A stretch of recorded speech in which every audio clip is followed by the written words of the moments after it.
Okay, here we are. Alt.nerd.obsessive.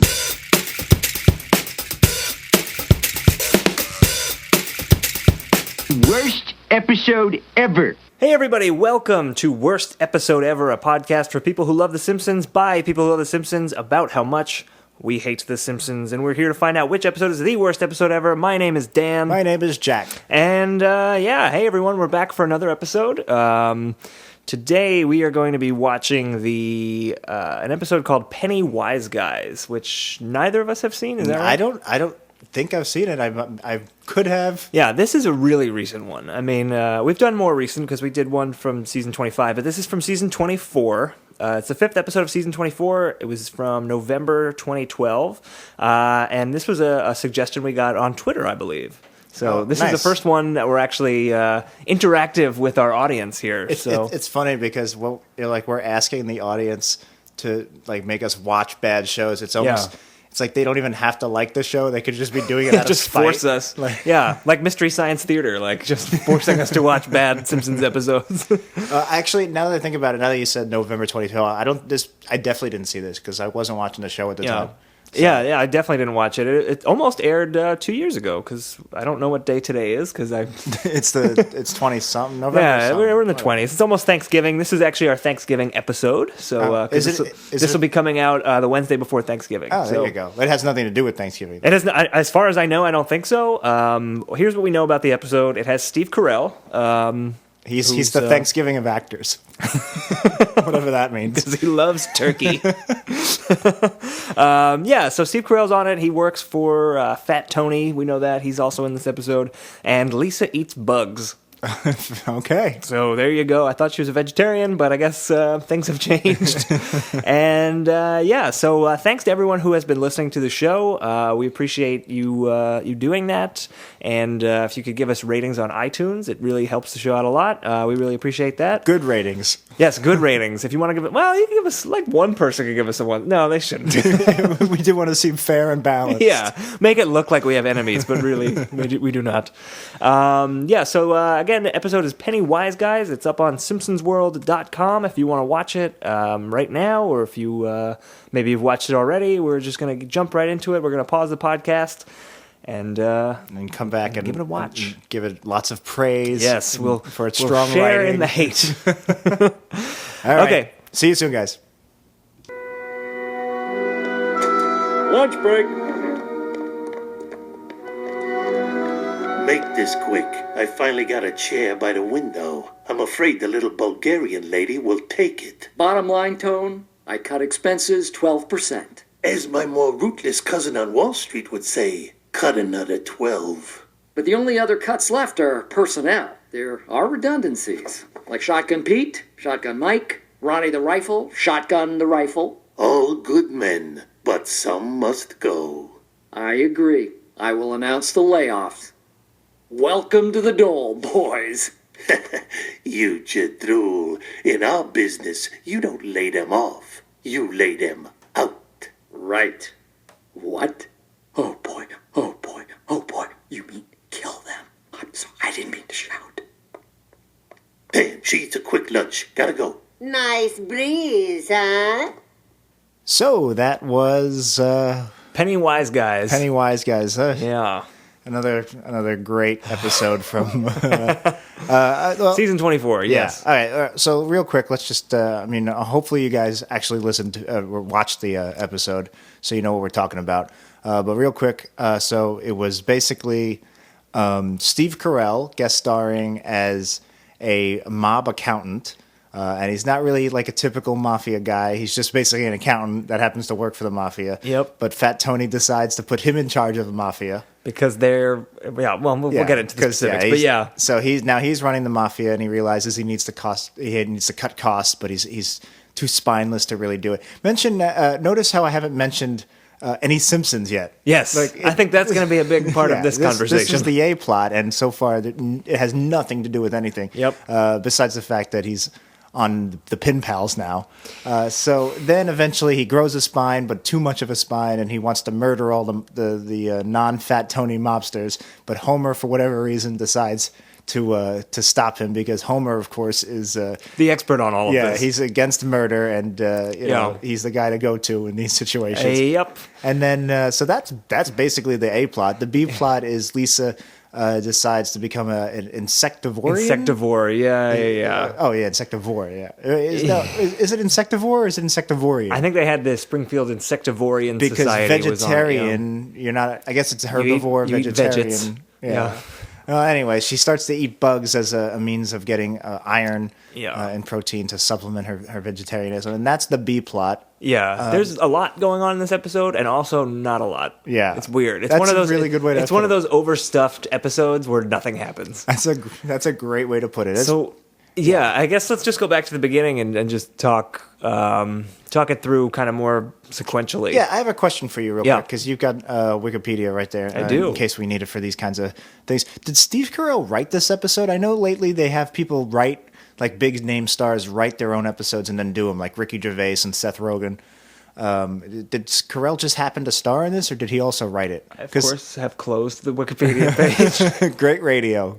No, because Steve Carell, pretty much, he's the main character of this episode. The A plot isn't the Simpsons take in this new character. It's this new character is doing his own completely independent thing, and Homer happens to come in near the end. Yeah, that's a great thought that you had. It's not true. It was written by a regular staff writer on The Simpsons. His name is Michael Price.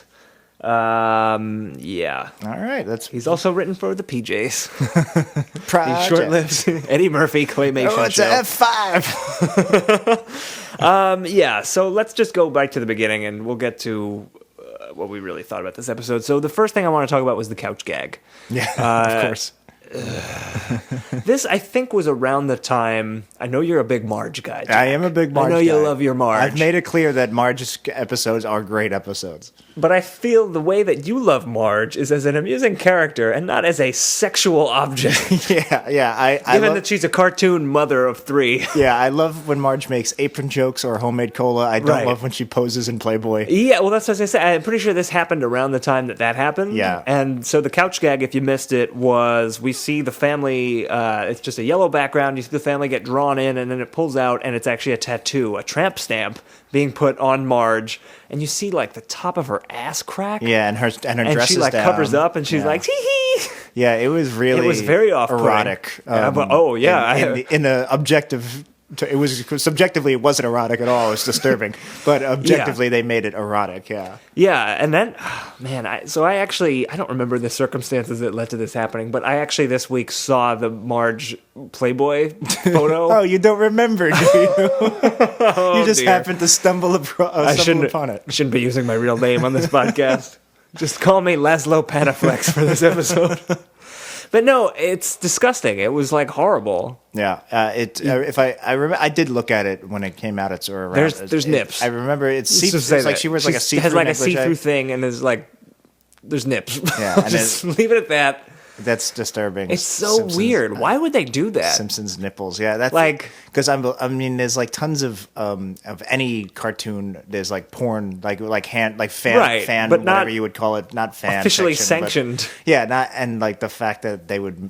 Yeah, the officially sanctioned Simpsons porn. Yeah. It's just really weird. They probably paid money to put Marge in Playboy. Yeah, and like Playboy, I can understand it's like a legitimate thing. It's a legitimate magazine. It's it's the quote unquote classy porn. I mean, I read it for the articles, but it's still, even though you don't call Playboy porn because it's like not nearly as like hardcore. It's men's entertainment. Yeah, but like if you think about it, it is porn. It's just kind of crazy to think that Fox okayed Simpsons porn. Like if you say it like that, that's true. Which that's is the correct way of saying it, but not the way you would typically say it. If you say it like that, it really is like just mind blowing. Yeah, like Fox turned into a hardcore sex station so gradually. I didn't even notice.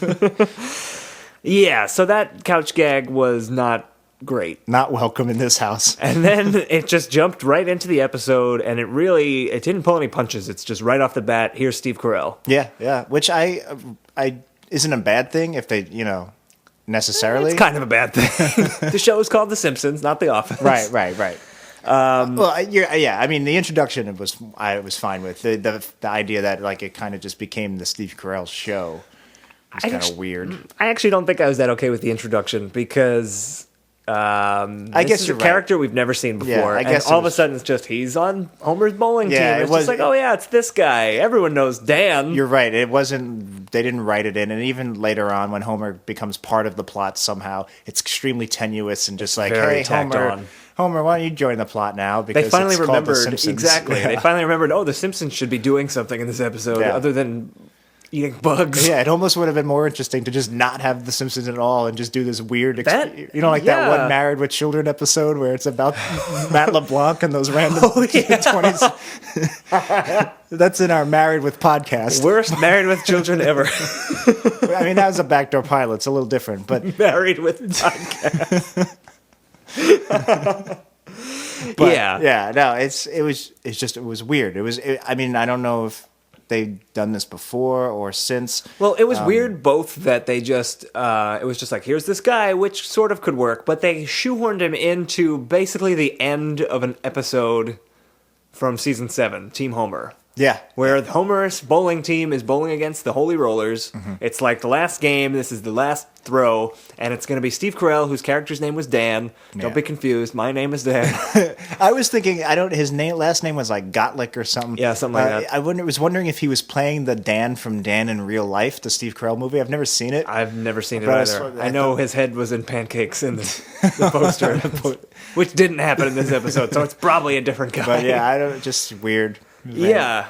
Yeah, and then it's just, oh, I have to go before throwing the last pin. And also, I thought this was a strange thing. So it's Team Homer, the Pin Pals, against the Holy Rollers, which, again, was the end of that episode. But it was a different Holy Rollers. Did you notice this? It was Reverend Lovejoy and Flanders. Last time it was the wives. It was right? their wives. They got rid of their wives for a character I didn't recognize, and Rabbi Krostovsky. I don't even May he remember. rest in peace, Yeah, of course. I don't remember who the other character was. Which I thought, why make that change? Why get rid of Maud and Helen Lovejoy? I have a theory, and Oh. I'm saving it for the near the end of the episode. I want to bring Okay. something else up. Okay. Yeah. We'll save that. I actually have a few things we're going to try some different things at the end of the episode today. So stick around. So, if this isn't your cup of tea, just wait, Just baby. hang out for 40 minutes while we talk about Steve Carell, and then it'll all be gravy. If I had a nickel for every time I had to say that. Yeah. So there was another joke in the bowling alley scene. So Homer says he met Dan when he got his frisbee back. Right? Do you remember what was? That was their just like where'd this guy come from? And then that was their Yeah. explanation that Homer threw his frisbee in his yard and went got it, which is also from the season 8 episode how they met the what's her name, the madam of the brothel. Oh, yeah. But that's how Bart Belle. yeah. So that's how Bart met her.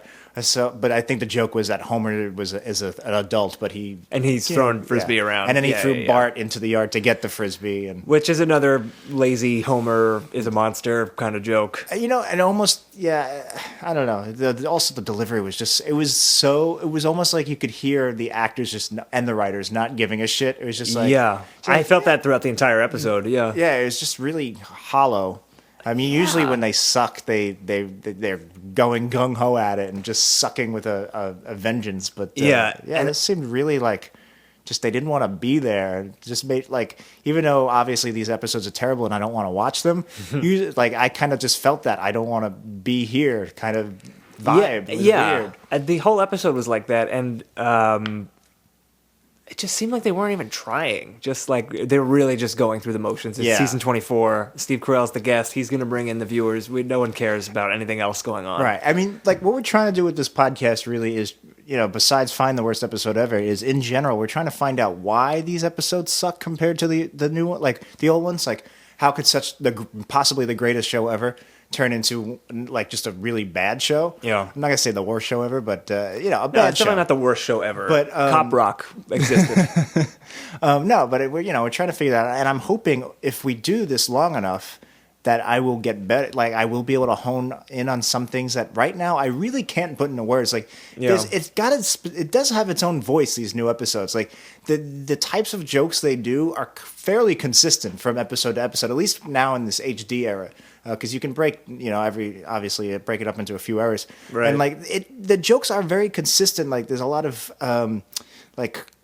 meta things where they talk about their own jokes and how bad the jokes are. Or like there's a moment where like Wiggum says something and he's like, and Lou, he's an adrenaline junkie. Lou is like, yeah, why are you even a cop? Because he's such a bad cop. Yeah. And anyway, there's like weird, and there's lots of weird, different kinds of jokes that they do. That's just one of them. Yeah. But the different kinds of jokes they do are fairly consistent from episode to episode. But I can't put it into words yet, and I'm hoping I can someday, why they're terrible. But they are. They're not funny. And I think that there is a kernel to it in the laziness. Yeah. Well, we'll talk more about the whole HD era thing at the end of the episode. That's one of the things we want to do. Two more things just about the whole bowling alley section. One was so Homer mentions Bart somehow, and then they cut to Bart spraying one of the bowling rental shoes with the cleaner and then just huffing it. Yeah. That was... Again, it's like Bart used to be Dennis the Menace of the 90s. That's exactly what I was just going to say. He used to just be like a mischievous boy, an underachiever, and proud of it, as the 1990 poster I had in my basement would say. But they've turned him into like... In this episode especially, he was more like a budding criminal. Yeah, he's doing drugs. I mean, he's huffing drugs. Like huffing bowling shoe spray isn't like drugs, but it's drugs. It's drugs. It's drugs-ish. It's adjacent. It's more drugs than Bart Simpson should be doing. Exactly. Like at one point, the school band is playing the Hungarian Rhapsody, and Bart goes, "Oh, this is a Bugs Bunny," or "I heard this in a Bug," and I like that because it was like he's a kid. He's a 10-year-old boy. Him watching Bugs Bunny and making a reference to hearing. Like I thought the same thing. I was like, I don't know the Hungarian Rhapsody. I was like, that's from Bugs Bunny. But then right after that. So we're jumping ahead a little bit. We'll come back. Lisa passes out when she's playing saxophone at this recital that they're all at. And Homer says, "Oh, I wanted it to end, but not like this." And Bart's like, "I wanted it to end like this." Yeah. Meaning like he wanted Lisa to die on stage and that's the end of the show. I mean, look, I know that they're rivals and all and like, oh, brothers and sisters don't get along. But it's a sister. Yeah. And that's just a lazy joke. Just they needed I wish my sister was dead. Because that was an easy joke to put right there. It's like beat. Now Bart says something. Yeah. And it's not character related like whatsoever. All of the first drafts of like this season of episodes are just beat, and Bart says something. And again, I'm hoping to like hone down exactly what this tone of humor that we don't like is. And I think that's another part of it. It does feel like first draft, like where this is the type of joke we want in this situation. Like at this beat, we need this type of joke. But then they don't actually come up with a creative one. They just kind of use that. It's just the first thing they think of. That's what they go with. Name them Poochie, but something better. Right. So Poochie. Yeah. So it's really like that. Yeah. They're Poochie jokes. Yeah. And that goes into the other thing I want to mention about the whole bowling alley scene. So we just watched this episode and we take notes as we're watching, so we have some things to talk about here. It was a very professional podcast. Absolutely. Oh, totally. We even got rid of the corn honking, the car honking this episode. Yeah, we closed the window. Upped our budget. But the thing I wanted to say is I have no context for this, but I wrote it in my notes. I just wrote, "This is so shoehorned in." And I don't know what that's referring to because it kind of refers to everything in this episode. I think that was, if we had an awkward silence, you could just use that line. Yeah, and feel free to do that. I will. The next awkward silence, I want to hear that shoehorn line. You got it. So they're bowling, and Dan, Steve Carell's character, gets a phone call. He's got to go to work, and we find out that he works for Fat Tony. Right. And that's when kind of the main plot of the episode comes into play. Fat Tony's got to leave the mob. He's going in for jury duty, which they had some okay jokes like, "Oh, you got to stop signing petitions outside the grocery store. That's how they get you," which is lazy. Yeah. And there was a joke I didn't care for. I feel like this project's just turning into just I didn't care for this joke. Yeah, I think there's a little bit more resentment that we have than usual, just because the episode kind of had a resentment for itself. It kind of did, and I think it's rubbing off. Yeah, well, it was just the thing that I didn't like was Steve Carell. He's named to be Fat Tony's successor while Fat Tony's away, and Steve Carell's like, "Oh, Fat Tony, can I have a word?" And Fat Tony's like, "Meringue." Yeah, that's a word. No, that's what I'm saying, and that's like a consistent kind of wordplayish. That's another one of these jokes that is consistent. Right, it's in a lot of them, but it's I don't know, and like I love wordplay jokes and I do too. That's like it's not a bad gag. It's and it doesn't fit Fat Tony either. There exactly. Actually, I wanted to say something real quick about Fat Tony. I love Fat Tony. I love Joe Mantegna. Yep. I love him in the classic eras. He is one of Loved him in Airheads. Again, I'm amazed that like this is dawning on me just how consistent The Simpsons still is. Yeah. If not more consistent than it used to be. It's consistently bad. Right, And, yeah. No, Fat Tony is one of the consistently least funny characters on the show now. They use him pretty, quite often. And every time he's on in like these newer episodes, I cringe. He has lots of jokes like that, but he has lots of other, I can't put it into words, but types of jokes that are not funny. And Fat Tony is always doling them out. If you go back to the classic episodes, I mean, Fat Tony was never a comedic character. I mean, he would sometimes have a good line, maybe not like a wordplay joke like you're saying, but a lot of the times it was, he was always very calm and collected, and that was kind of, Springfield is such a crazy place, and he would deal with Chief Wiggum, and I don't know. I think what was great about classic Fat Tony was how transparent he was, like at how he was just like openly like, look, I'm just a criminal. Yeah. And no one cared because either they're too dumb or too corrupt, because that's how Springfield is. Yeah. I can't think of the joke. It was when they had all the cigarettes in the oh yeah. What if your family don't like bread? They like cigarettes. Yeah. It's just like that kind of stuff. Tony is good. Joe Mantegna is great at as Tony. Sorry, I got sidetracked in my own head because I was just thinking of, which it's not relevant to the conversation, but I couldn't help just thinking about it was when Wiggum was like, it's like, you're the cancer, and what cures cancer? Yeah. That's a great line. Yeah. Which, we had nothing of that level in this episode. No. Although there were a couple of things that we did like. Yeah. Which we'll get to in time, but I didn't care for that, and I also thought there was another lazy-ish joke in that scene where Fat Tony says, yeah, I'm going to put the accountant in charge because we've been bleeding red ink, and that's not what we should be bleeding. But if you think about it, they shouldn't be bleeding anything. They're the ones who are killing other people. I thought about that, too. I was like... I just kind of was like, I rolled with that one. I feel like we're thinking about these jokes so much more than the writer's room is. Yeah, and it's like it's not...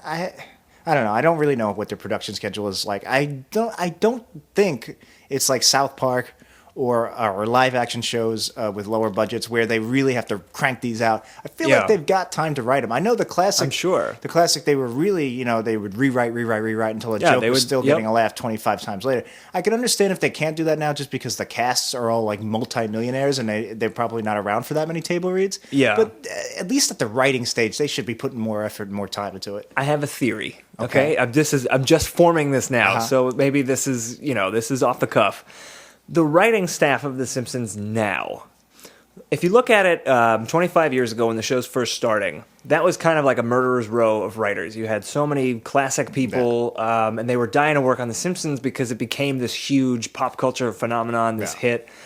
Fast forward like 25 years, the people who really want to do interesting things and kind of break new grounds in comedy like The Simpsons was doing in the 90s, they're not drawn to being on The Simpsons writing staff. They're going to do like more edgier shows like Adult Swim stuff or I don't know, what else is edgy these days? Even like Bob's Burgers is like a better show now than The Simpsons now. All right, it's a good theory, and I have no evidence to refute that. I feel like maybe... we wouldn't be giving them the benefit of the doubt just because there's so many struggling writers. Like, I consider myself, I'm a writer. Yeah. I hope that I'm a little bit more edgier than The Simpsons. But, like, I would love I would take a job on The Simpsons immediately, and I would probably be cranking out awful episodes like this. That's kind of the point. That's because I think the people who are on the writing staff now are people like us who grew up with The Simpsons, and it's a dream to write for The Simpsons, but they're not writing for the good Simpsons, and they're just kind of, maybe they don't have the same work ethic. I feel bad now. I'm just insulting all of these Hollywood professionals. That's where the theory gets a little claddick, is we don't know. We don't know. I don't know. It is a theory. I'm picking this up off the top of my head. It just seems like they're aspiring to be the classic Simpsons and not putting in the same effort that was I've visible. thought about this too. I mean, I would kill for a job on The Simpsons. Yeah, me too. I mean, I would kill for any job that pays me to write at this point. But like, The Simpsons would be a dream of mine. But if I was on, I always try to think like, because I've tried to write spec Simpsons before, and it's really impossible to, like, you can't quite. It's a high bar. You can't write, not even the high bar. You can't write a classic Simpsons now because it's of its time and age, and you can't really. I can't write an episode. I can't say like, oh, this is a season 7 episode. I can't. Maybe I could get close to it if I, do like it would almost be like a period piece. Right. Like this. Imagine this episode aired in 1996. Is that just because things have changed so much outside of the show, or just because they've done so much on the show? They've mined the characters for all the. It's a combination of both. Yeah. They've done a lot of stories, but I was thinking like a few weeks ago, you said like we were hoping the episode just stayed Bart goes deaf, and I was like, yeah, we could write a Bart goes deaf. Yeah, but I was thinking like again, also humor's change. It's like. The Simpsons established, built a foundation of what most of us consider our like sense of humor, and then you have to add on top of that, and it just kind of, it's just like how Alien isn't really as scary as later movies that are way less good than Alien. Right. It's like Friday the 13th Part 1. It's pretty tame by today's standards. Exactly, and so I don't think there's a way to really turn back the clock and write a classic Simpsons. But I do hope and think that there would be a way to write a good modern Simpsons, and I'm hoping we stumble across this. But definitely. But I was trying to think, and again, this was just thinking on the subway. I didn't put any effort into this, but I was very briefly. I was like, how could I write a good Simpsons? And I couldn't come up with anything off the top of my head. I'm hoping if I tried, I could do better than this. Yeah. I don't. And again. So I don't know. I don't want to defend these writers I understand. I mean, I feel like I went too far in insulting them. But, I don't know what the hell it's like to be a Simpsons writer. I'm sure it's a very difficult job. There's a lot of pressure on you, and I'm sure they're doing the best that they can. But it's a theory. It's a good theory, and there's got to be there's something there. So if you're a Simpsons writer and you're listening to the show where we make fun of you, we're sorry, but we're sorry. Get in touch. We'll bring you on. Yeah, we're one-sided, but we know we're one-sided. That makes it okay. Yeah, we know we're jerks.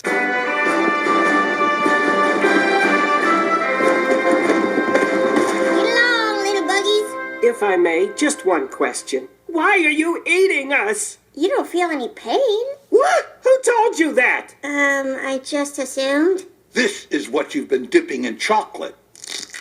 No! I'm afraid so. No! So. Real quick, before we move on, so the bowling thing, also with the holy rollers, I should have said this before. They also kind of repeated they repeated a joke, but made it much worse.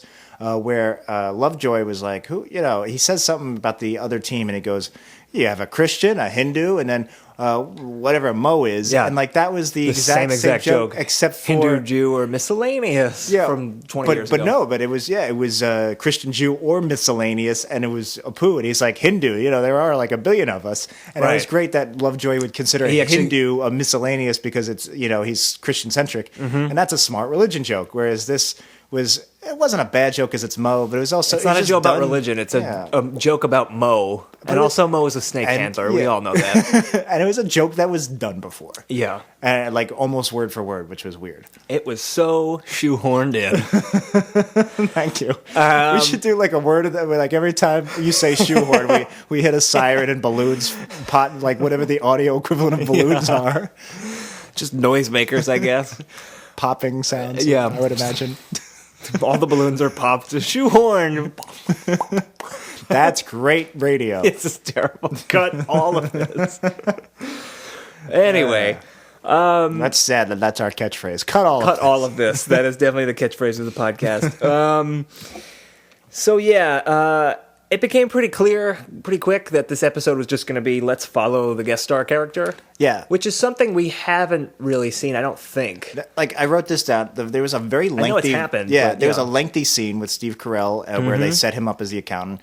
And I was like, all right, this is weird. But I could see them doing one like introduction scene that has nothing to do with The Simpsons that is going to tie in later. But then they did a second scene, and it became clear that they were really like just doing this plot completely without The Simpsons. Right. And then, there were multiple scenes of Steve Carell and Joe Mantegna, two guest stars, just having a conversation. Yeah, it was, and I'm not totally against that. I'm not against it, but the way it tied back into The Simpsons was just very forced. Yeah. It was just, we'll start it off with Homer's on the bowling team with this guy, so they have a connection already. And then later on, he goes to Homer for help, which I don't understand why anyone would go to Homer for help with anything. Yeah, I mean, I don't know. Do you remember last week You remember what I mentioned? Vaguely. Last week I mentioned how Michael Keaton would guest starred, and he was fine. He was like, it's Michael Keaton, he's great. But I was surprised it could have been Snake. It could have been a Snake episode, like his character. And I was thinking the same thing with this, where like, I mean, if you have Steve Carell, I guess you're going to have to use him. And of course, we want them to use him as an original character, not as Steve Carell. Yeah. So I guess that's what they were doing here. But it's just because they didn't tie him in better. It was just like, why couldn't this be Skinner or something? Like, wouldn't that be interesting? Like, what if Skinner took over the mob? Or, not necessarily. That would be interesting, actually. I mean, not necessarily Homer Bart, A, because they've done that. They have done that, yeah. And B, because I actually think that's a really fun idea. Is like, what if an accountant took over the mob and ran the mob as an accountant? You're saying so many things that I want to comment on. So first of all, the idea that an accountant takes over the mob, that is funny. It seemed like it was a Steve Carell movie idea. Yeah. Like I could easily see Steve Carell starring in that movie, like accounting for blood or something like that. Yeah, like analyze this, but instead of psychiatry. Right, exactly. Instead of that, it's just accountant. Yeah. And I could totally see that. We're going to write that spec script. As long as we can somehow type out accounting for blood in that way you just said it. Accounting for blood. Whatever font that is. Yes, I think it's Wingdings or something. You can't even read it. But you said something else, and I wanted to comment on it. Oh, yeah. So they have Steve Carell, and they obviously want to use him. And it's good that he was a new character, or not necessarily like a new character, but he wasn't playing himself, which is the kind of the lazy thing they do when they get a guest star on the show. Yeah. But they ran too far with it in that they made the episode from his perspective, basically. Yeah. And it could have been like Homer and him are bowling, and he's got to run out, and Homer's like, I wonder what he's doing. And we're like, we don't really get the Fat Tony and Dan throw a little conversations. mystery in there. Yeah, exactly. We see it later on, like. I don't know exactly how you would do it. I'm making this up as I'm talking. But then it could make sense, like he's in over his head and he comes to Homer, and that's how you find out that he's in the mob. Yeah, and all that Homer stuff. follows him, and then because Homer's Homer, and that's something he would do, and then he kind of stumbles into the situation, and now he's stuck in it. Yeah, and then he has stakes because he has to. He can't just get out at that point. He Are can't you just listening, hide. Simpsons writers? We could probably write a pretty decent episode. I don't know. Maybe not. I've also tried it. Call our bluff, Fox. Call our bluff. But don't tell us to not do this podcast anymore. Could they do that? Anyway. Nah. Cut all this. Yeah, no, also, real quick, was Steve Carell supposed to look like Fredo from The Godfather? Or I was trying to figure out. Maybe. He had a very distinct look with like a big bulging forehead, and I mean, Fredo wasn't the accountant in The Godfather, but right. I mean, he did sort of look like himself. Not. Oh, is that what that was supposed to be? Well, He's very skinny and gaunt. He looked not like a Simplified Steve Carell, but like a character you wouldn't think Steve Carell would play. I don't know. Yeah, I don't know. Yeah, he almost looked like. Maybe there was a little bit of Fredo in there. I mean, Yeah. he certainly was. Again, I just wonder if this would have been better. I mean, you know what?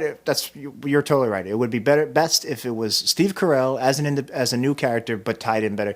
But I was just thinking, like, if you're gonna be this lazy, why wasn't it Skinner or Gil or somebody like somebody else takes it? But I guess that would almost be a plot of that show that never came to be, the Springfield spin-off, where all the A plots would be Springfield characters. Yeah. But because Homer and Bart would have been the biggest mistake, having them be the accountant. I mean, we've seen that one. That was season 3. Bart ran the mafia. Yeah. Actually, there is a newer episode that I kind of liked. I want to do it for this podcast at some point because I can't remember what season it was. I feel like it was in the mid-teens. I think it was a season premiere, and I just remember it was a bad episode, but it had so many like independently funny jokes, and it was I think it was the one where Fat Tony has a son, and the son takes over the mafia. And that doesn't sound like a great episode. And again, the son is like a little nerdy kid, and Homer and Bart kind of become his mentors. And again, terrible story, but it had lots of independent jokes, and it had a lot of great mafia jokes. It's not such a terrible story. I could see that being pretty good. It depends on the execution. It depends on what do you do with it. Like this idea is a good idea. Like a mob boss's accountant takes over the mob. How do you run the mob by the numbers? Yeah. Is that a good Simpsons episode? Not necessarily. Yeah, exactly. You can shoehorn the Simpsons in, and they did. Pop, pop, pop, pop. But anyway, I want to talk just one quick thing. Yeah. Actually, two quick things about the scene. We mentioned it before. They go to a recital and Lisa passes out when she's playing saxophone because she has an iron deficiency because she's a vegetarian. There were two things about that. One that I didn't like, which was Homer, when Bart brings up the Looney Tunes thing, he's like, I wish an anvil would hit me on the head, and it does. Yeah. And it's just like, oh, where did it come from? I was expecting it to like pan up and then like, Willie or somebody was moving anvils for some reason. Some kind of But half-assed there's no explanation. Homer's totally fine, obviously. Yeah, it's just an anvil hits him and then it's just gone. And again, that's the writer saying, it would be funny if after Homer says this line, an anvil falls on his head. Yeah. So Poochie. Yeah, exactly. Right. It's so anvil. Yeah. But a good joke. Mm-hmm. Lisa passes out, and they say, get the school nurse to take care of her. And it's Willie dressed in a nurse's uniform, and he just rakes her off the stage. Because of budget cuts, he's the nurse, but he's also Willie, and he uses the I love the rake Which joke. definitely goes back to our point a couple episodes ago. Willie is very consistent. He is pretty much always great. And if there's a Willie-centric episode, I want to watch that one very soon. There is. I hope it's good. I have a feeling it's awful. Okay, well, we'll find out. But Willie does seem to be immune to the new humor. Yeah, and then I was actually pretty optimistic about this Lisa plot when it first started. Me too. Because again, it's an interesting thing. So what happens is Lisa has an iron deficiency, and Dr. Hibbert tells her she needs to take these supplements that don't agree with her. Well, first he tries to make it a laugh. He makes her laugh. Yeah, and laughter apparently is the worst medicine. That was a great line. Hibbert's been doing well too. Hibbert's also been doing pretty well. Yeah. Our post-classic characters, Willie and Hibbert, are still way above Homer and Bart. Yeah, way above Homer. For sure.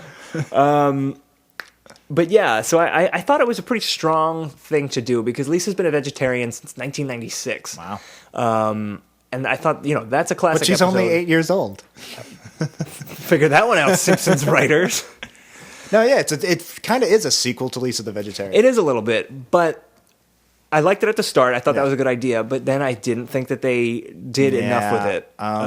Because Lisa's very quick to just say, "Oh, I'll just eat bugs." When her entire reason for becoming a vegetarian was she didn't want to kill animals, and I know bugs aren't cuddly, but they're still animals. They're still alive.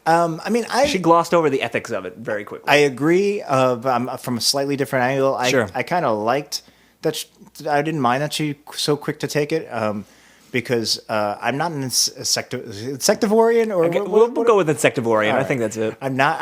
but I know it's a growing trend, and that's why the Simpsons did it, because they hop on anything that's new because they've done everything else already. Yep. And I haven't tried it. I'm not against it. I don't think it's gross per se. It's fine. There's lots of cultures in the world where it's totally normal. And I could see it being this kind of leftist thing, not politically left, but like left of center thing that Lisa would try. Yeah. I was thinking about like, oh wait, but it's animals, and why? Especially when she started growing her own. But I thought that was the best part, is that like there would be this conflict, like, if you're going to do a sequel to Lisa the Vegetarian, it's her second guessing really her life a major life change, which is extremely relatable, which is very rare for me to say about The Simpsons, but to do a story about you second guessing a life change, I was like, oh, that's awesome. Yeah, and they didn't do anything and with then it, really. And then it wasn't so quickly that she jumped onto the bugs, because I could see that it could be her like, let me try something new. But the fact that she gave it up immediately, and like there was no conflict, like there was no conflict at all, and it was literally just like back and forth. I'm fine with her jumping on the bug bandwagon, I guess, but it was the way that it was done, where first of all it's Lunch Lady Doris who gets her on that, and I hadn't seen a post classic Lunch Lady Doris appearance. It's done by Simpsons regular. I can't remember which one. Probably Tress MacNeille, I think so, yeah. But it used to be voiced by Doris Grau, who passed away in the late 90s. And the Pin Pals was her last episode. The original Pin Pals. Oh, wow. That's kind of a weird coincidence. I wonder if they did that on purpose as like a pseudo... No, she's been back for a while. Oh, okay. Well, never mind. They just shoehorned her in then. Pop. You can't do that. That's Community. I guess that's a thing already. Real quick before you go on, the thing I hate about the Doris thing, I got used to her. They've been using Tress MacNeille, I'm assuming, for a while, and I thought they waited several years. It was just kind of like out of respect Doris was still in the background, but they never voiced her because everybody loved Doris Krause. She was great on The Critic as well. Oh, definitely. God, everybody on The Critic's dying. Yeah, oh, man. John Lovitz, take care of yourself, Hang in please. there, buddy. No, so she was great, but out of respect, I'm assuming they just did. But eventually they did start bringing her back for these like Doris-esque one-liners that, you know, that she always had in the classic years. Yeah. And like it didn't quite feel the same because the voice isn't really the same, but they were still Doris lines. You know, Lunch Lady Doris in the classic years, they're always just like these sarcastic or funny. Right. Someone who's just dead to the world, and just doesn't care. Yeah, and they kind of reference this in the episode. It's the most she's ever talked, and just made me cringe because it didn't feel like it didn't feel right for two reasons. One, she goes, she's like, "Oh, you're that Simpsons kid, huh?" And it's just like, ugh. It's just like, you know, like, yeah. You know, it was just her being like the character that's talking.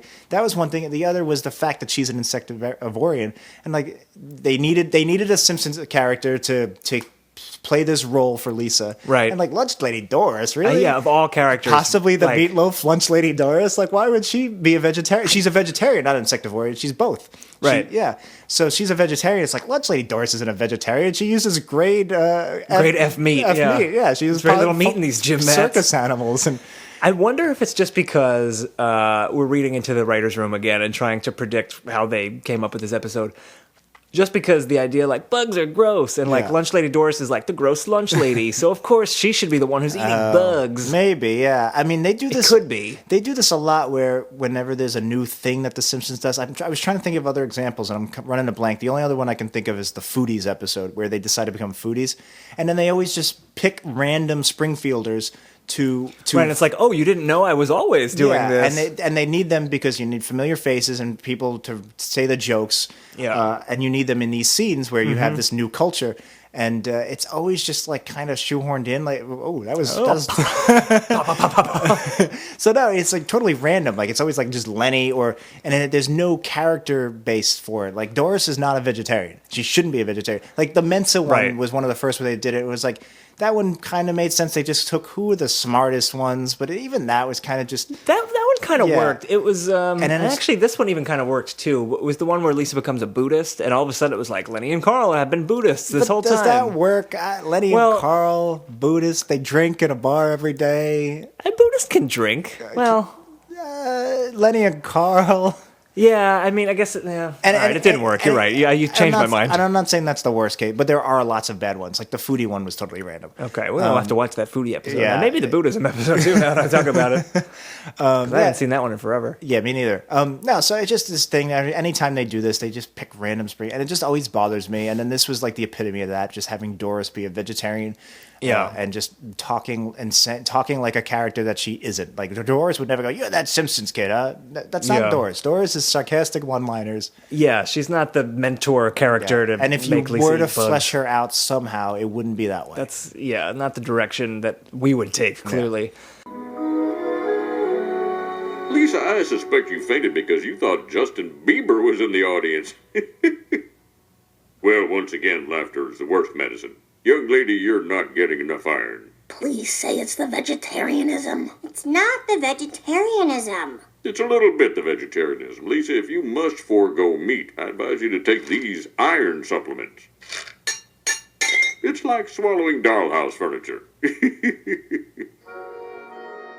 Yeah, so let's get back to talking about Steve Carell's plot. So he becomes the head of the mafia, and like we said, he eventually goes to Homer for help because Fat Tony tells him he has to get rid of some redundancies, which means he's got to kill some people off in the mob. Right. I don't know. It's fine. I didn't understand why he would go with Homer, but then they really weirdly tried to tie the two plots together. Because Lisa was growing grasshoppers that she was going to eat. Yeah. And they were kept in the basement, and then they got mutated, and they multiplied, which was like a treehouse of horror setup. Yeah, the box of thing. Higgs-boson sparkles. Yeah, I don't know what that was. Boson. Yeah, the Higgs-boson sparkles fell into the tank. And I didn't love that. But then, like, Homer ties Dan up in the basement, and he's attacked by grasshoppers, but it has no bearing on anything. It's just like a way to tie these two plots together, but without meaning. That. Yeah, you're right, because at first I thought it was going to have something to do with him escaping, or he's going to die, and Homer'd have to take over. Yeah. But Homer, it just gets Homer to come down and to untie him, or to have him escape, which Homer was going to do anyway. He said, "I'll be down in an hour with food." Right. Yeah. At least for there was me. a funny moment. Like Steve Carell gets knocked over and all these grasshoppers come over and he's like, I'll call you something and I'll call you, please don't go in my mouth. Yeah, like Steve Carell's delivery and voice acting was it wasn't amazing, but it was pretty good. He was Steve Carell. Yeah. He brought exactly what you would expect him to. Yeah. You know, his persona carried over into the cartoon world of The Simpsons. I don't mean this as negatively as it's going to sound, but I didn't hate his performance. And I understand what you mean. I don't want to say I liked his performance. I did like it, but we both like Steve Carell, Yeah, I think, yeah. as a general rule. Right. I mean, he's done some things that I didn't like Dinner for Schmucks was not the best movie in the world. Yeah. But he's done a lot of good things. Little Miss Sunshine, he's great in that movie. Yeah. But then there was a scene at the end where he and Homer are wrestling over a gun, and they did that for way too that long. sounded like another ad lib thing because Dan Castellaneta is a good You're ad right, libber, you're and they like to probably let right. him ad lib with the guest stars. They did it with Hank Azaria and Michael Keaton in the episode we watched last week. Mm-hmm. It sounded like they just kind of which is weird to do to improv a physical scene on the radio. Yeah. I mean, in voice acting. And probably also the other scene where Homer keeps saying, what does he keep saying? It's Perfect Storm. And Steve Carell's like, that's not an original thing. Say something original. And Homer just says gibberish for a good minute. The joke to say something original, he's saying like, words. and it just kept going. Kept going and And it was going, just like to awkward, Family Guy yeah. lengths. Yeah, and like that again, the Family Guy length, yeah. But again, that seemed like a kind of Simpsons-y joke that felt familiar. Well, but if he had just said like a woozle wuzzle, not that because it's not Right. original. He said it before, Right, but right. something like that didn't run on for Yeah. so long. That would have been funny. Also, Billy Madison kind of did this already too. That's true. Billy, stop talking gibberish. There was that, but weird and not funny. And Yeah, it was not the best. There were a couple of jokes that I think we liked that we haven't mentioned yet. Homer and Bart were watching the AFI Best Movie Screams, yeah. and I liked coming up 3 screams from Scream 3. But that's like a wordplay joke, too. And that's a good one. Yeah. Maybe mostly because of Harry Shearer's delivery. Yeah. But then they followed it up with another lazy, shitty joke where then Homer goes, that was 3.5, or that was 4 screams. Oh, yeah. Which is like, I don't know.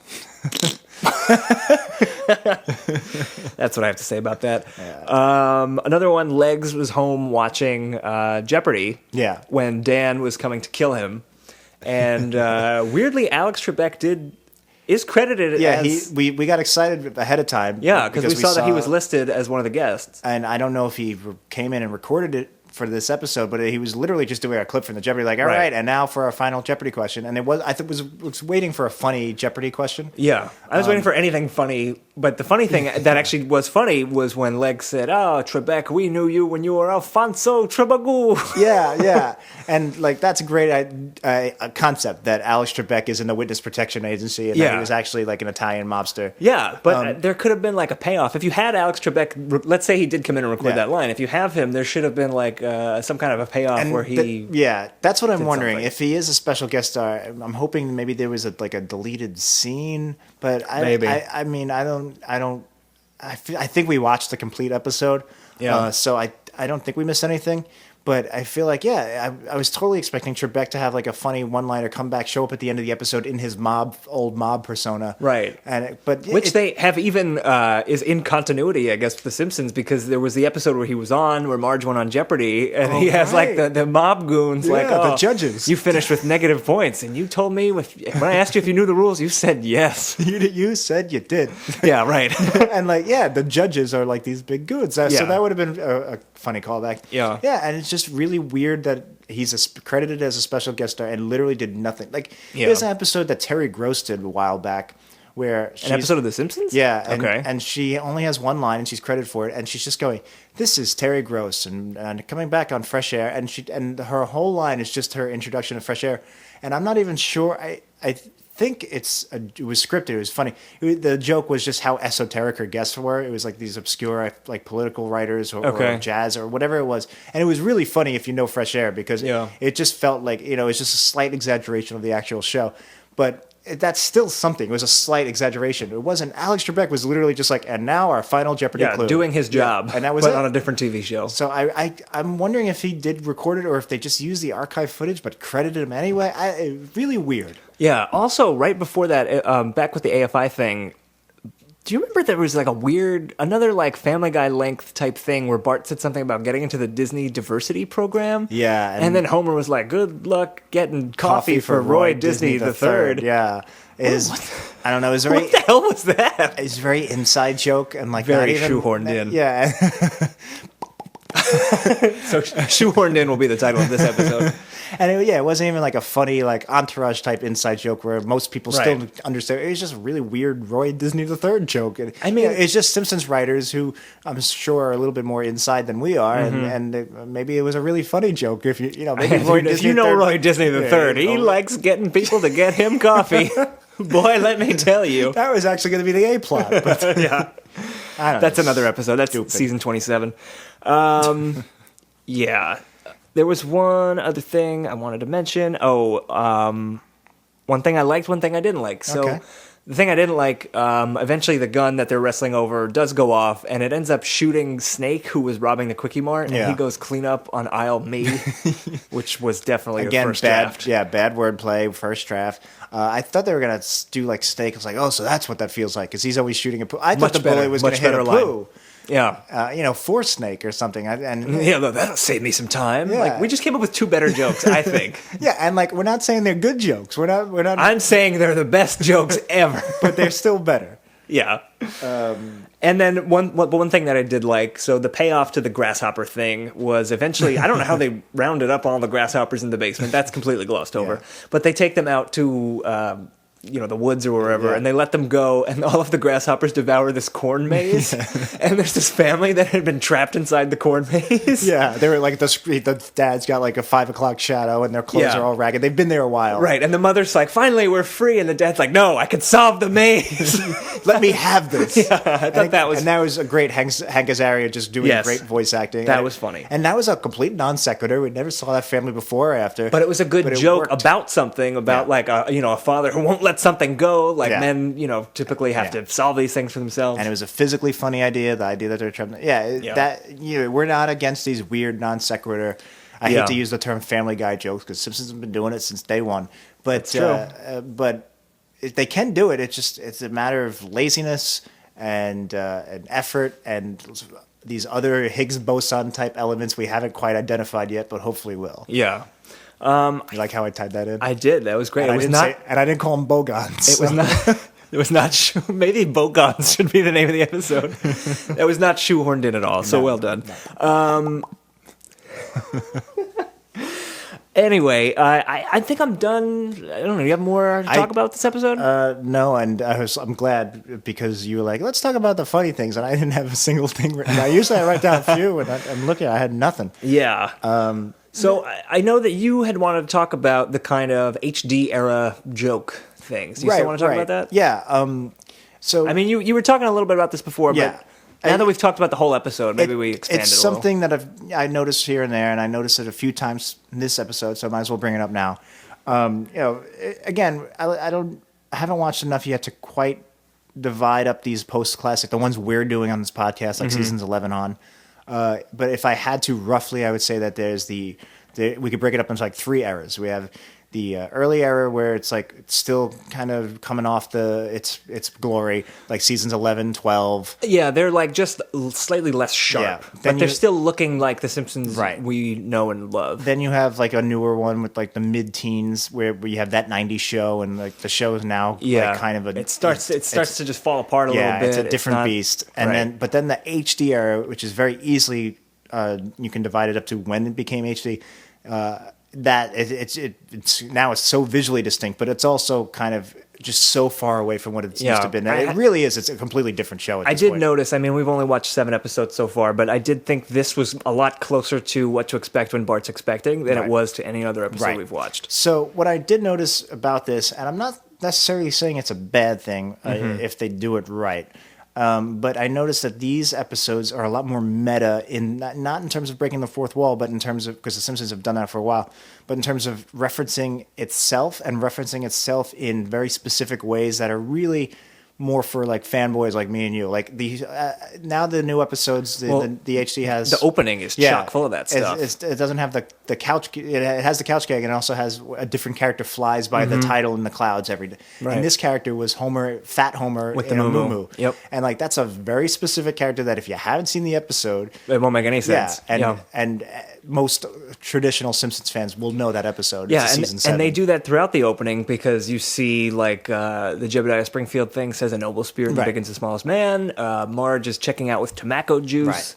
Right. So I don't know. I'm assuming there's some writers our age. We're 30, 30-ish. So there might be some writers definitely that are our age at this point. I feel like probably some of the writers are still a little bit older, so they might not have grew up with The Simpsons the same way we did, but they were definitely watching it during their formative years, or at least in their high school and college years. Yeah, I got to imagine that everyone who's on the writing staff was a fan. Originally. So it's been on too long for that. So that's got to have something to do with it. And again, this isn't really just fan stuff. This is fanboy stuff. You know, like my girlfriend loves The Simpsons. Yeah. She likes this. You know, she'll watch it. She can pick up on a lot of basic references, but she probably the tobacco juice or whatever would go right over her head. Right. Well, which is. That stuff's kind of... This is a lot like what they do with comic book movies, too. That stuff's kind of fine if it doesn't draw attention to itself, because it's there if you're looking for it, but if you're not, you're like eagle-eyed viewers like us will be like, oh, she's buying tobacco juice. That was the thing from season 9. So basically what you just said about that theme song, all those references, what I'm noticing is they are appearing more in the actual show itself. So for instance, I can think of 3 in this episode. So you have the Pin Pals and the Holy Rollers right off the bat. So like that's a very specific thing. Like it could have just been a Homer doing a bowling team, because you know the whole story of the Pin Pals was how hard it was to form the team in the first place. Like where'd Homer get the $500 for the next leagues? You know, all these sorts of questions that a nerd like me needs answers. You know, where did he find the money? You know, and they even did go out of it. I figured it's like, oh, they're not even going to reference the fourth. It's just going to be Steve Carrell, and they referenced that Otto was also part of the team, but now now he went crazy. Yeah, whatever. Yeah. So there's that. There's a much more benign one where in the Moe's scene, there's pictures in the background, and one is of like Lenny, Carl, and Barney, and I don't know if it's a specific thing or just them at the bar. And then there's one of the B Sharps, which they started in Moe's bar. And it's just like they didn't draw attention to it. It had no reference to in the script. It was way in the background. Yeah, I didn't notice it until you pointed it out. Maybe because they do it in widescreen now that they can fit these things on the side. Maybe. But they didn't need to do that. They didn't, you know, and it's just like it was. I wasn't even hostile to it. It was just it was a little distracting, but. Yeah, that's interesting what you're saying. Like maybe now they can do it because they have the widescreen. They can put stuff in the background, but. You know, The Simpsons has always been known for its background gags. Their images have always been super dense. But it used to be they just put more jokes in the background, and now you're saying they're just sticking in references to old episodes. There could have been a funny sign. You know, usually they wouldn't even do that, and I don't think the classic they usually wouldn't have funny signs in the just background like in a random for a whole scene. Exactly. Usually it was more like what's on the marquee or whatever. Yeah. They did have a funny store in the background. I noticed when they were driving. It was Restoration Software, but but it just seemed you wouldn't see a picture of the B Sharps on the wall. You wouldn't see a picture of the B Sharps on the wall earlier. Yeah. So there was that. There was the Moo Moo, and then I guess those were the 3: the Moo Moo, that, and the Holy Rose. It's just something to note. I don't have an opinion on it. Maybe if we keep watching every week, you know, I feel like more and more of these puzzle pieces are going to put themselves together. But I feel like that might be a piece. Come on, buddy. Why would you want to be a murderer? I don't know. My training? This opportunity? It's like... A perfect storm? I hate that expression! So overused! Okay, I don't know why I said it. I was scared. I needed a response. It was a perfect storm! Say something original! A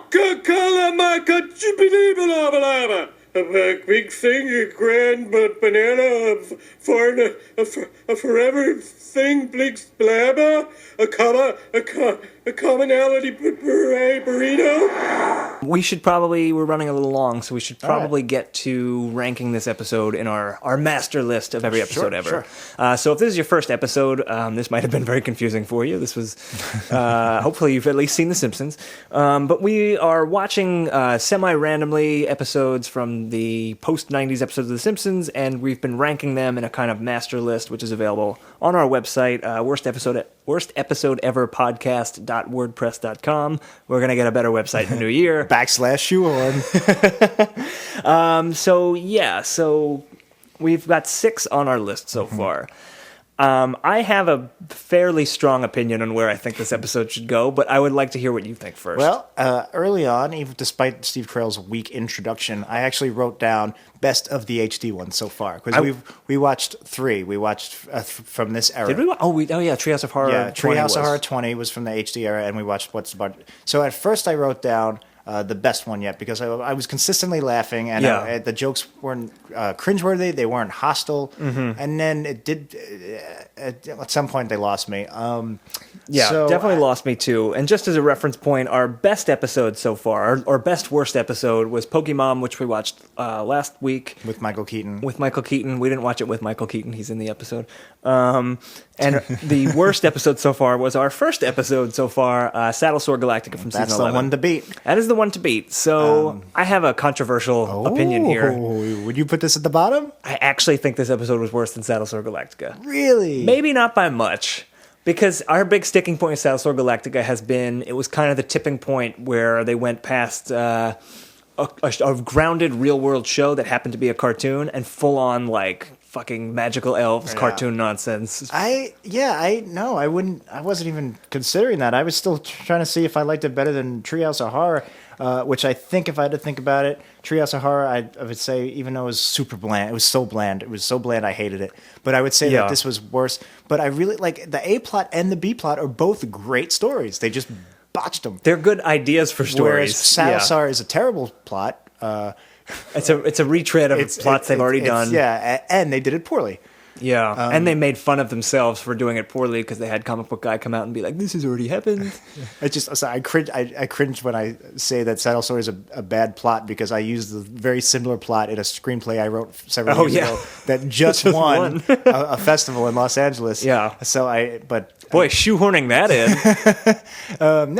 Congrats, buddy. Thank you. So execution, I'd like to hope had something to do with that. Execution's a big part of it. Yeah. I don't. I would. Well, let's say this. I would still think I still think it's better than what. There's no chance that this is better than Treehouse of Horror 20, or there's no chance this is better than that '90s show, which that's number 3 on our list. And I hate saying that that '90s show is better than anything, but it was funnier. It was funnier for sure. Yeah. And it was a little bit damaging to the Homer-Marge relationship and the history of it. This episode didn't have anything damaging in it, but I think it was a sign. Homer, no Simpson family member was a part of the episode for like a good chunk of it. Yeah. And that kind of going away from the central premise of the show like that, it's pretty bad in my book.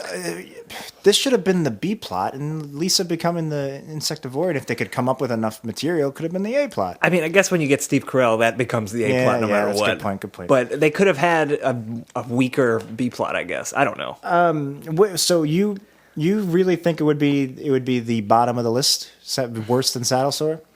Because now that I'm thinking about it, I really hate Saddlesore Galactica. I mean, again, Saddlesore is probably a lot funnier because it's got a lot of classic era jokes. I mean, there were a couple of jokes that I liked in this one, but there's a couple of jokes in Saddlesore that I like. Yeah. I can't think of any right now. Because I would almost be willing to really consider it, except I do think it's a clear, better, superior than What's to Expect with What's Expecting, which is above Saddlesore Galactica. I mean, it's not the most scientific list. No, it's not. You know what? I think let's put it. Well, why do you think it's better than What to Expect when Bart's Expecting? Just because that one was completely the nonsense. Plot, yeah, it was complete nonsense. The plots were stronger in this. Steve Carell was strong in this. Steve Carell was pretty good. You know what? I'll give points to Steve Carell. How about we slot this one in above What to Expect when Bart's Expecting? So it's a better episode than that, but it's worse than Treehouse of Horror 20. Is it worse than Treehouse of Horror 20? Actually, Treehouse of Horror 20 that was pretty so bad. Bland and forgettable, but it's really... We watched it 2 weeks ago, and I don't remember a thing about it. But it wasn't exceptionally bad. It's interesting that the 3 HD episodes are kind of right in the middle of the whole thing. I could go either way on which side of Treehouse of Horror it is. I do think I believe it's better than What to Expect. All right, let's put it under Treehouse of Horror 20. Move away from this. We've spent a lot of time debating it. So it's in between Treehouse of Horror 20? Yeah, I'm going to say those two are pretty close. So I think it's going to take a lot for something to get between those two episodes. They're really comparable in quality. So this is our 7th episode, our 7th week. This is our 3rd worst episode. Penny. Oh, I forgot the name. Penny-Wiseguys. Bleh. Terrible name for the episode. Cool. Yeah. So that is. Again, you can check out the full list is up on our website. Before we wrap everything up, we want to do something a little different, a new feature, I guess, for this show, which I told Jack about, but he doesn't know the exact specifics. So I know it has something to do with shoehorns. Right? It has something to do with shoehorns. We're giving out free shoehorns to all of our listeners. Just tweet #shoehorn me. No, don't say that. Now we have to do it. Once you say something into a microphone, it's law. All right, cut all this. Hey, thanks for explaining the law to me. A lawyer. I'm a lawyer, by the way. And I won a festival. Shoehorning all of this in. Never mind. So yeah, something new that we wanted to do. So back in the day, back in 1997 or 98, I actually ran a Simpsons website of not like super popular. I was featured in a book. It was like what book? It was like the top 50 Simpsons websites, but wow. It's a book. I'm doing air quotes. It was like a pamphlet that someone put together. Was it John Ordfed, your best friend? We should try and get Johnny on the show. No, it was not John Ordfed. I don't remember who it was. It was just some nonsense thing. But I had this terrible, in retrospect, website, and one of the worst things about it was I did some. I had a page where if you submitted a story idea, it was called Simpsons versus the World. I would write a short story comparing like a fight between a Simpsons character and a character that someone would suggest. How old were you? Too old for this to be this bad. Probably about 13 or 14. That's awesome. That's exactly what a 13-year-old intelligent Simpsons fan would do. Yeah, like, fight, make them fight. Yeah, basically what I did with my action figures. I did it with very poorly written stuff. So I wanted to share some of these with our listeners. Yeah. Jack has not seen these. Yeah, and I'm gonna read it exactly as written. I vaguely remember doing this. Definitely, this was all first draft. So who am I to criticize Simpsons writers? I haven't heard it yet, but can I throw this out there? Sure. And I know you have. How many of these do you have? I have like 24 of these. We could do these for a little while. So if we do end up chronicling the next 300-400 episodes, we'll have time for these. But I'm going to add a little bit more and suggest that any listeners give more. Like, actually, let's resurrect your old website. Let's do it. Yeah. I mean, I hope I could write something a little bit better, but because think of all the modern celebrities that weren't around in 1990. Like, we could do Kim Kardashian, and that's true. And Baby Kardashian. All right. So here's the one I want to lead with. And once I tell you the title, after that, everything is going to be the story. Okay. I'm going to read it exactly as I had it written. I had to dig this up through the internet Wayback Machine. This was actually like archived, which is a waste of precious storage. So here we go. This is Jimbo, Dolph, and Kearney versus Roger Klotz and his gang. Yes, Roger Klotz from the hit Nickelodeon show Doug. So here we go. Welcome to Bluffington, home of Doug, Patty, Skeeter, and where the beat is king. Jimbo thought this would be a cool place to spray paint Springfield for life. Dolph and Kearney agreed. Roger heard what was what and decided to mince words with Jimbo. Roger tracked Jimbo down to the Fastomart, a freaky parallel quickie mart never shown on Doug. So now it's not even Doug. You're just making shit up. And this is a quote. Hey, loser, I heard you were going to deface my town, Roger stated, so I'm going to have to teach you a lesson. Roger started to walk towards Jimbo when Kearney and Dolph brought him down from behind with chains. Roger's gang ran in and a rumble ensued. You said you wrote this in 1997 or 1977? This is terrible. Jimbo took a glass jar and smashed it into Roger's face. It got real intense real quick. Yeah. Roger then bit Jimbo's arm. Jimbo decided a groin kick might be good. I can tell you've never actually been in a fight before. No, when you have the line, decided a kick to the groin might be good. Roger thought a face punch was a good idea, too. Oh, my gosh. Dolph and Kearney weren't doing that well. The gang had a jump on them and was kicking ass until Nelson came in with rotten eggs and began pelting them.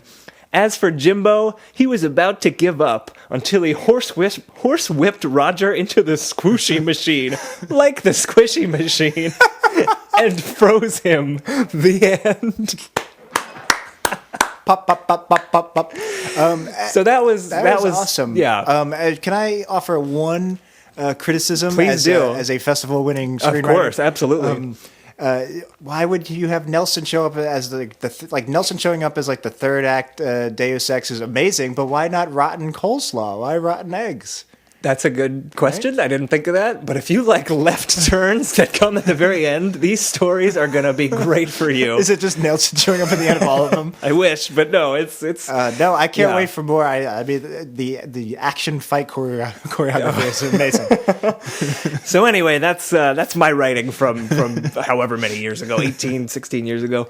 Maybe we'll do that again next week. If you guys liked it, I've got more of them. That wasn't even the best one. Oh, I can't wait. That's awesome. So that's it for this episode of Worst Episode Ever. If you do have a terrible Simpsons episode that you want us to watch, you want to suggest it, you can email it to us at worstepisodepod@gmail.com, or you can tweet at us. We're Worst Episode Pod on Twitter. And you can give us your feedback. Please rate us on iTunes and all those things. And check out our website, which is, again, worstepisodeeverpodcast.wordpress.com. You can read the show notes there. You can download old episodes. Let's hear some more episodes. Let us know what you think. It's hard for us to pick episodes to do. There's so many. It's like too many. I think we have... Throw some suggestions out. We've got enough suggestions for the rest of the year, I think. Yeah. But, we definitely want more. The one that we're going to do next week, which we're actually going to talk about in a second, just so you guys can watch it in advance, was one I didn't even know existed. I might as well just say it now. Yeah, let's just do it now. It's called Romeo and Julie And it is the episode where Grandpa marries Selma.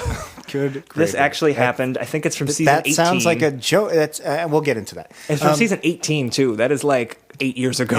Yeah. All right. So, guys, if you don't have time to watch the show in between, if you listen to the thing on your way to work or whatever, and you have to watch it a few days in advance, or you have the weekend, that's the episode for next week. That's the one we're going to be watching. It's called Romeo and Julie. And last thing we'll mention, if you're in the Brooklyn area, come check out Woohoo Classic Simpsons Trivia at Barry Park in Brooklyn. We do that the first Thursday of every month, so that's December, I want to say 4th or 5th this month. It's pretty fun. We do 90s only trivia. I co-host that with my buddy Dan, who we're going to have on the podcast soon. And if you live in Toronto or Chicago, there are similar trivia nights. Just Google Woohoo Classic Simpsons Trivia. And if there's not one in your city, you should start one. And if there's not one in your city, you should start one. Get in touch with us. I can make that help make that happen. I think that's it. All right. We still need a catchphrase to close the show out. Cut all this. Cut all this. Shoehorn it in and then cut all this. All right. Thanks, guys. Thanks, everyone. Look, just give me the gun before you hurt somebody. Give it to me.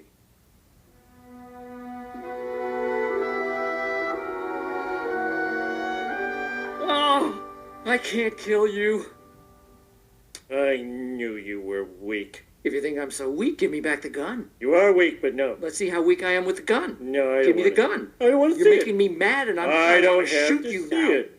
Huh? I Give can it to imagine me. it. Give me the gun. No. Come on, weakling, get it from me. I'm not weak with the gun. Yeah, well, yeah, we'll see who's got it now. When I have a gun, Yeah, I'm well, not you weak at all. ain't so... Clean up on aisle me.